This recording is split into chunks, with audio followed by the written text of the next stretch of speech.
So, as you may or may not have noticed, my videos haven't been coming out all that frequently as of late.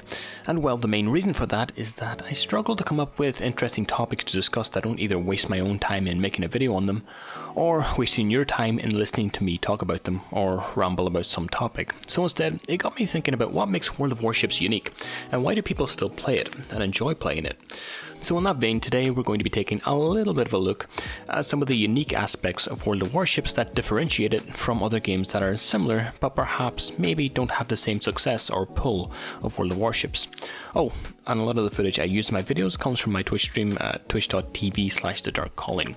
Although I can't use the mic audio because my video would probably be taken down. Anyways, let's get on to the video.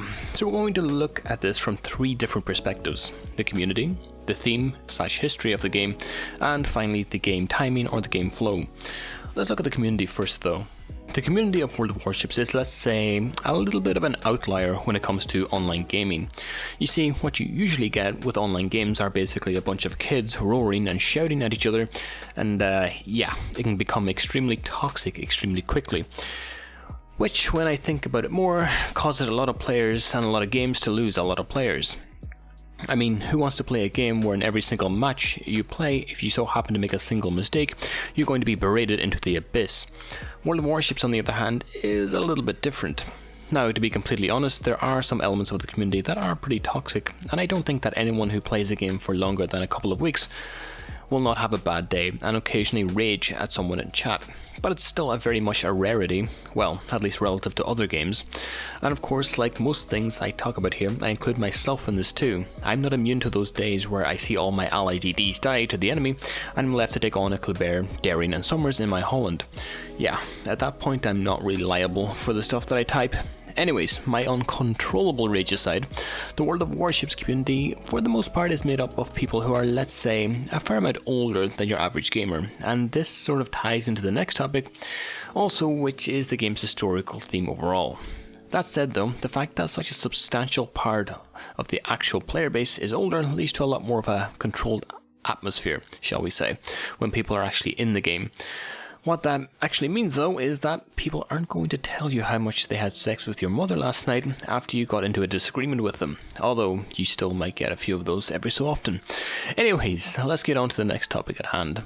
So now we're going to be talking about the actual theme of the game, which, as you can probably guess right now if you're watching this video, it's generally a World War II to World War I to that kind of period of time naval action game. And so it's very easy to see how this appeals to the older generation. Now, World of Warships does have certain events that do kind of break with a strict focus on the historical aspect. You know, things like the recent big hunt event, or the fact that Russia actually has a navy in this game. That's probably the most unbelievable thing.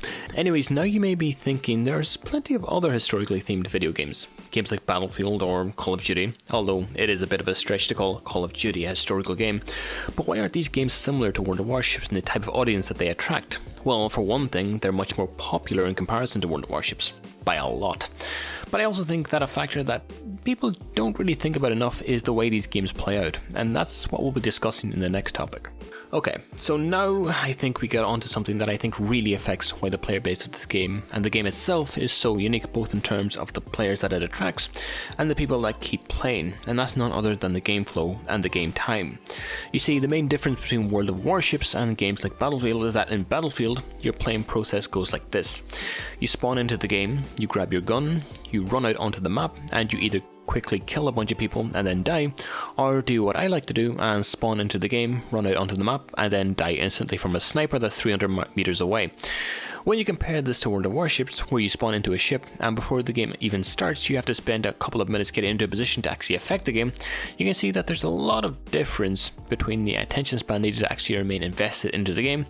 And I think this is actually a much greater problem for younger people nowadays than an older generation of players, or older players in general. Most games rely on giving people that quick dopamine hit over and over again, which World of Warships tends not to do as much. Another aspect is game flow. Again, this is another disparity between most games nowadays and World of Warships. The game flow from one state to another can either be extremely slow or extremely sudden, whereas other games tend to have an overall faster flow, but much more consistent. In World of Warships, it's not uncommon to go from the game being completely even to being a stomp with 4 ships dying within the space of 1 minute very quickly. but also it's not totally uncommon for games to be an even tit-for-tat trades of ships that end fairly evenly or end in point decisions. When you also tie this into the fact that ships have to be slow moving, i.e. you can't teleport across the map to help that losing flank, unless you play CVs that is, but enough about them for another video. So it can become a little bit annoying at times to have to sit through portions of the game that are just dull to experience, where you can't actually affect the game no matter what you try and do. And I think this is part of the reason why perhaps World of Warships is a little bit less popular than its World of Tanks brother. That is, let's be honest, a lot faster paced. So that pretty much sums it up for another video. I hope you enjoyed. I like producing more of these thought-out videos that perhaps don't rely so much on the gameplay. But anyways, I'm rambling. Again, I hope you enjoyed, and I'll see you all in the next one.